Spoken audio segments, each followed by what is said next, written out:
வணக்கம், நான் உங்கள் சதீஷ்குமார். இன்னைக்கு நம்ம பார்க்க இருக்கிற டாபிக் பார்த்தீங்க அப்படின்னா கச்சத்தீவு. இந்த கச்சத்தீவு எலெக்ஷனான ஒரு பெரும் பிரச்சனையா தமிழ்நாட்டில் வெடிக்குது. இந்த கச்சத்தீவு ஏன் இந்த பிரச்சனை வந்துச்சு, எதுக்காக இந்த பிரச்சனை வந்துச்சு, இந்த பிரச்சனை எப்படி போகும், இந்திய அரசியலமைப்பு சட்டத்துக்கும் இங்க இருக்கிற மாநில அரசுக்கும் அதே போல மத்திய அரசுக்கும் ஸ்ரீலங்கன் கவர்மெண்ட்டுக்கும் என்ன தொடர்பு, வாங்க பார்த்துடலாம். யூனியன் அப்படின்ட்டு டாக்டர் அம்பேத்கர்னால ஆர்டிகல் 1ல குறிப்பிடப்பட்டிருக்கு. யூனியன்னா என்ன அப்படின்னு சொல்லியிருக்காரு. India not only for independent ஆனதுனாலையும் அதே போல not only for independent sovereignty ஆனதுனாலையும் இது இந்தியா என்ற ஒரு யூனியன் ஆரம்பிக்கல. இது பிரிக்க முடியாத ஒன்றியமாக இருக்கிறது அனைத்து மாநிலமும். அதே போல பதிலா எந்த ஒரு மாநிலமும் இந்தியாவை விட்டு பிரிப்பதற்கோ விலகி செல்வதற்கோ தனிப்பட்ட முறையில் எந்த ஒரு உரிமையும் என்று சொல்றதா ஆர்டிகல் 1. அதாவது இந்தியா தட் இஸ் பாரத் அப்படின்னு நம்ம பேசியிருக்கோம். உங்களுக்கு எல்லாம் தெரிஞ்சிருக்கும் பேசிக்கா. இந்த கச்சத்தீவு நம்ம ஆர்டிகல் ஷெட்யூல் 1ல ஆர்டிகல் 1ல இது நம்ம இந்தியா விட்டு நம்ம கொடுத்தோமா இல்ல எந்த அக்ரிமெண்ட்ல இந்திய அரசு இருந்துட்டு இந்த கச்சத்தீவு ஸ்ரீலங்காவுக்கு போய் சேர்ந்தது. இப்போ ராமேஸ்வரம் தீவுல இருந்துட்டு கிட்டத்தட்ட வந்து பாத்தீங்க அப்படின்னா 33 கிலோமீட்டர் தொலைவிலையும் அதே போல ஸ்ரீலங்கால இருந்து பாத்தீங்க அப்படின்னா கிட்டத்தட்ட 44 கிலோமீட்டர் தொலைவிலும் இருக்கக்கூடிய பகுதி தான் இந்த கச்சத்தீவு. இந்த கச்சத்தீவுனாலே அரசியலோட வாதங்களுக்கும் விவாதங்களுக்கும் பஞ்சமலா ஒன்று. எப்போதான் தேர்தல் வருகிறதோ அப்போதான் பாத்தீங்க அப்படின்னா டெஃபினட்டா இந்த கச்சத்தீவு வந்து தமிழ்நாட்டுல ஒரு உதாரணமா வடிக்கிற ஒரு பகுதியாக கருதப்படுகிறது.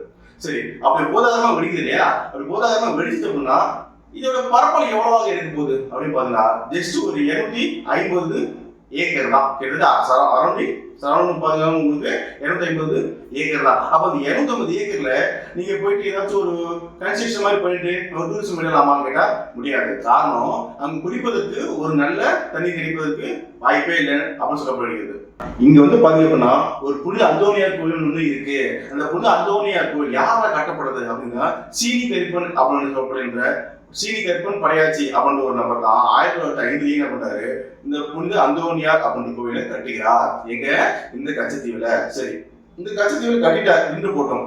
இந்த இடத்துல வந்து பாத்தீங்க அப்படின்னா ஸ்ரீலங்கன் கவர்மெண்ட் எப்போ வந்து அது எங்க இருக்குன்னு சொல்றாங்க, அதாவது ஸ்ரீலங்காவோட அப்படின்னு சொல்றாங்க. பாத்தீங்கன்னா 1920 காலகட்டங்கள்ல அங்க இருக்கிற ரெட்டிசம் அங்க இருக்கிற வந்து பாத்தீங்க அப்படின்னா என்ன பண்றாங்க, இந்த பகுதி ஸ்ரீலங்காவோட பகுதி அப்படின்ற மாதிரியான கருத்துக்கள் முன்வைக்கிறாங்க. சோ இது அப்பதான் பிரச்சனை ஆரம்பிச்சிருச்சு. ஆனா முழுக்க வந்து பாத்தீங்க அப்படின்னா இங்க இந்தியாவில இருந்து போகக்கூடிய நபர்கள் அதாவது மீனவர்கள் தான் அங்க அந்த தீவு வந்து ரொம்ப பயன்படுத்தப்படுறாங்க கூறப்படுகிறது. சரி, இருந்து போறோம். இந்த சிச்சுவேஷன்ல ஃபர்ஸ்ட் வந்து பாத்தீங்க அப்படின்னா நேரு அவரோட காலகட்டங்கள்லயே இந்த பகுதி யாரு அப்படின்னு சொல்லி ஒரு வாதம் போயிட்டு இருக்கு. இந்த சிச்சுவேஷன்ல நெஹ்ரு என்ன பண்ணாரு, 1961ல ஓகே இந்த நிலப்பகுதியை ஸ்ரீலங்கா கொடுப்பதற்கு எனக்கு எந்த ஒரு அப்ஜெக்ஷன் இல்லைன்ற மாதிரி சொல்றாரு. சீர்ந்து போட்டோம். இது ஏன் அந்த வார்த்தை வருது அப்படின்னு கேட்டீங்கன்னா புவியியல் ஆய்வாளர்கள் என்ன சொல்றாங்கன்னு கேட்டீங்கன்னா இது 1450 காலகட்டங்கள்ல எரிமலை குளமால் உருவாக்கப்பட்ட ஒரு புதிய தீவாக இருக்கிறத தவிர இது இந்தியாவோட சேர்க்கப்பட்ட தொன்று வந்த ஒரு தீவு அல்ல அப்படின்ற ஒரு வாதம் வைக்கிறாங்க. சோ இந்தியா இண்டிபெண்டன்ட் ஆனதுக்கு அப்புறம் இந்த மாதிரியான வாதங்கள் போயிட்டு இருக்கு. முதல்ல வந்து பாத்தீங்கன்னா 3 நாடுகள் மேல இந்தியாவும் அதே போல ஸ்ரீலங்கா கவர்மெண்ட் 3 நாடுகள் மேல அவர் ஏரியாவும் நம்ம என்ன பகிர்ந்து கொள்கிறோம். சோ ஒரு காலகட்டங்கள்ல நம்ம 6 நாடுகள் மேல நம்ம கடல் எல்லையில நம்ம பகிர்ந்துக்கிறோம். அதே போல ஸ்ரீலங்கா கவர்மெண்ட் என்ன பண்றாங்க, ஓகே இந்தியா உயர்த்திட்டாங்க, நாமளும் 6 நாடுகள் மேல நம்ம எல்லையை விரிவாக்கம் செய்வோம்னு சொல்றாங்க. சரி, அதுக்கப்புறம் வந்து பாத்தீங்க அப்படின்னா நம்ம கிட்டத்தட்ட 12 நாடுகள் மேல நம்ம விரிவாக்கம் செய்யறோம். இந்தியாவோட எல்லை பரப்பு கடந்த நிலையில 12 நாடுகள் சொல்லி எல்லை பரப்பு நம்ம விரிவாக்கம் செய்யறோம். இந்த சிச்சுவேஷன்ல ஸ்ரீலங்கா கவர்மெண்ட்டும் ஓகே நாங்களும் விரிவாக்கம் செய்யணும் சொல்லி அவங்க நம்ம 12 நாடுகள் மேல வந்தாங்க. பட் இது வந்து பாத்தீங்கன்னா கடந்த நிலையில தூரமா இருக்கிற நாடுகளுக்கு எந்த ஒரு விளைவும் ஏற்பட போதில்லை. ஆனால் இது இந்தியாவும் ஸ்ரீலங்கா வந்து ரொம்ப நெருக்கமா இருக்கக்கூடிய கடல் எல்லை பரப்பு கொண்டுள்ள நாடுகளாக இருக்கிறது. அப்போ யாருக்கு என்ன பகுதி தெரியுங்கன்னா சுள்ளிமா வந்து பார்க்கும்பொழுது 2 பேருக்கும் எந்த எல்லையிலிருந்து ஒரு சில விஷயங்கள் உடன்பாடு ஏற்படுகிறது, ஒரு சில விஷயங்கள்ல உடன்பாடு ஏற்படுகிறது. இவ்வளவுதான் விஷயம் போயிட்டு இருக்கு. அப்போ ராமநாதபுரம் சமஸ்தானத்துல தான் இருந்ததாக இங்க இருக்கக்கூடிய நம்ம இந்தியாவை சொல்லப்படுகிறார்கள். கிட்டத்தட்ட பாத்தீங்கன்னா 1805 காலகட்டம் முதல் 1948 வரை ராமநாதபுரம் சமஸ்தானத்துல இருந்ததுதான் ராமநாதபுரம் சமஸ்தானத்துல இருந்ததுதான் சொல்லப்படுகிறது. இதன் விளைவாக நம்ம என்ன சொல்றோம், இது இந்திய பகுதி மட்டுமே தவிர இது ஸ்ரீலங்காவோட பகுதி அல்ல அப்படின்னு நம்ம முன்வைக்கிற வாதமா இருக்கிறது. ஆனா அவங்க என்ன சொல்றாங்கன்னா, இல்ல போர்ச்சுகலும் அதே போல டச்சும் இங்கிலீஷ் காலகட்டங்களையும் நம்ம எங்க ஸ்ரீலங்கா புவியியல் வரைபடங்கள்ல இது குறிப்பிடப்பட்டிருக்கு அப்படின்னு வாதம் முன்வைக்கிறாங்க. ஒரு காலகட்டங்கள்ல நம்ம என்ன பண்றோம், ஓகே இது ஸ்ரீலங்காவோட தான் அப்படின்னு கருதப்படும் காலகட்டங்கள் வந்து பாத்தீங்கன்னா கிட்டத்தட்ட 1970 காலகட்டங்கள்ல ஒரு வாதம் வருது. 1961 நெஹ்ரு என்ன சொல்லியிருப்பாரு, எனக்கு ஒரு அதிர்ச்சி இல்ல, ஏன்னா இது ஸ்ரீலங்கா தான் கொடுக்க வேணும் அப்படின்னு சொல்லியிருந்தா நம்ம ஸ்ரீலங்கா கொடுத்துடலாம் அப்படின்ற மாதிரியான ஒரு வாதம் வைக்கிறாங்க. போறோம். இது அப்போ பெரிய விவாதமா ஒரு பெரிய சூழல் நிலைக்கு கொண்டு போய் சேரல. ஆனால் இது முழுக்க முழுக்க ஸ்ரீலங்கன் சைட்ல எங்களுக்கு தான் இந்த பகுதி எங்களுடைய பகுதி தான் சொல்லக்கூடிய ஆதி யாருன்னா சேன நாயக்கான்னு சொல்லப்படுகின்ற பிரைம் மினிஸ்டர் இருந்தார். அவர் 1940 காலகட்டத்தில் ஸ்ரீலங்கன் பிரைம் மினிஸ்டர் இருந்தார். அந்த காலகட்டங்களில் தான் என்ன பண்ணது, கச்சத்தீவு எங்களும் சொல்லி கிளைம் பண்ணும்போது இன்னும் இதோட சூடு அதிகமாயிடுச்சு. அப்போ 1970 காலகட்டங்கள் நம்ம போய் பார்த்தோம். அப்போ 1970 காலகட்டங்கள்ல என்ன பண்றாங்க கேட்டீங்களா, இங்க இருக்க அட்டார்னி ஜெனரல் வாதம் என்ன வைக்கிறாரு, இந்தியாவோட அட்டார்னி ஜெனரல் வாதம் வைக்கிறாருங்களா, இது முழுக்க முழுக்க ஒரு லாவால் உருவாக்கப்பட்ட ஒரு தீவுன்னு சொல்லப்படுகிறது. அப்போ இது ஸ்ரீலங்கா கொடுத்துடலாம் அப்படின்ற மாதிரியான ஒரு பிரஷர் அண்டை நாடுகளில் இருந்து நமக்கு இந்தியாவுக்கு ஒரு பிணைப்பு ஏற்படுது. சோ இதுல வந்து பாத்தீங்க அப்படின்னா அப்ப இருந்த மத்திய அரசு 1974 என்ன பண்ணாங்கன்னா, நாம ஒரு சின்னதா ஒரு அக்ரிமெண்ட் மாதிரி போட்டுருந்தோம், அக்ரிமெண்ட் மாதிரி போட்டோம்னா கட்சி நம்ம ஸ்ரீலங்கா கொடுக்க சொல்லி கொடுத்துட்டாங்க. ஆனா அதுல என்ன பண்ண கேட்டீங்கன்னா, எது ஒரு வரையறுக்கல. அதாவது இந்தியால இருந்து போகக்கூடிய மீனவர்கள் யாரும் அங்க போய் மீன் பிடிக்கலாம், அங்க போயிட்டு இது பண்ணலாம், மென்ஷன் ப்ராப்பரான மென்ஷன் பண்ணல, போய் நீங்க வலையில உணர்த்தி கொள்ளலாம் அது போல இருக்கிற வார்த்தைகள் மட்டும் தான் மென்ஷன் பண்ணி பேசுறாங்க. சோ இது பாத்தீங்க அப்படின்னா மீனவர்கள் போயிட்டு அங்க எல்லை தாண்டி மீன் பிடிப்பதற்கும் அதாவது வலைகளை உணர்த்துவதற்கும் சில காலங்கள் போயிட்டு இருக்கு. எத்தனை வருஷம், ரொம்ப வருஷம் கிடையாது, 2 years மட்டும் தான். அந்த இடத்துல திரும்ப ஸ்ரீலங்கா கவர்மெண்ட் என்ன பண்ணுறீங்களா, உங்க மீனவர்களால எங்க மீனவர்களுக்கு பிரச்சனை ஏற்படுது, அதனால நாங்க என்ன பண்ணுறீங்களா 1976 காலகட்டங்கள்ல என்ன பண்ணாங்க, முழுக்க இது ஸ்ரீலங்காக்கே போயிடும், இனி இந்திய மக்கள் யாரும் அங்க வந்து அந்த அந்த கச்சத்தீவை பயன்படுத்துவதற்கு ஒரு சாத்தியமா போற மாறுகிறது. அப்போ 1976 நம்ம என்ன செஞ்சோம், நம்ம இந்த கச்சத்தீவை எடுத்து நம்ம கொடுத்து விடுகிறோம். சரி, இந்த இடத்துல தான் பிரச்சனை பெருசாகுது. என்ன பிரச்சனை பெருசாகுது அப்படிங்கிறீங்களா, தமிழ்நாடு அரசு அப்ப இருந்த அரசும் சரி, அதுக்கப்புறம் காலம் மாறப்பட்டு சில அரசுகள் வரும் பொழுதும் சரி பிரச்சனை ஏற்படுது. இவங்க ஏன் கொடுத்தான்னு சொல்றதும், அதே போல நீங்க ஏன் கவர்மெண்ட் சொல்லி பேசக்கூடிய காலகட்டங்கள்லாம் தாண்டி ஒரு காலகட்டங்கள்ல இங்க இருந்த தமிழ்நாடு அரசு 2008 ஒரு கேஸ் ஃபைல் பண்றாங்க. நீங்க இந்தியன் கான்ஸ்டிடியூஷன் அடிப்படையில மத்திய அரசுக்கு எதிராக ஒரு மாநில அரசு என்ன பண்ணுறது, இந்த கச்சத்தீவு சார்பாக என்ன பண்ணுறது, நம்ம மாநில அரசு கேஸ் ஃபைல் பண்றாங்க. என்ன ஃபைல் பண்றாங்க அப்படின்னு கேட்டீங்கன்னா, நீங்க இந்தியன் கான்ஸ்டிடியூஷனுக்கு எகென்ஸ்டா இந்த கச்சத்தீவை நீங்க என்ன பண்ணீங்க, மற்ற நாட்டுக்கு கொடுத்துட்டீங்க அப்படின்னு சொல்ல வராங்க. ஏன் மற்ற நாட்டுக்கு கொடுத்துட்டீங்க அப்படின்னு 2008 இந்த கேஸ் போடுறாங்க அப்படின்னு கேட்டா, ஒரு இந்திய வரையறுக்கப்பட்ட பகுதி இந்தியா விட்டு வெளியில விலகிறோம், தானா வெளியில போறது இல்ல, அவங்களா வெளியில போறாங்க இல்ல, இந்திய அரசு வெளியில தள்ளப்படுகிறது அப்படின்னா இந்திய நாடாளுமன்றத்துல சட்டம் இயற்றப்பட்டு அது நடைமுறைக்கு வரணும்.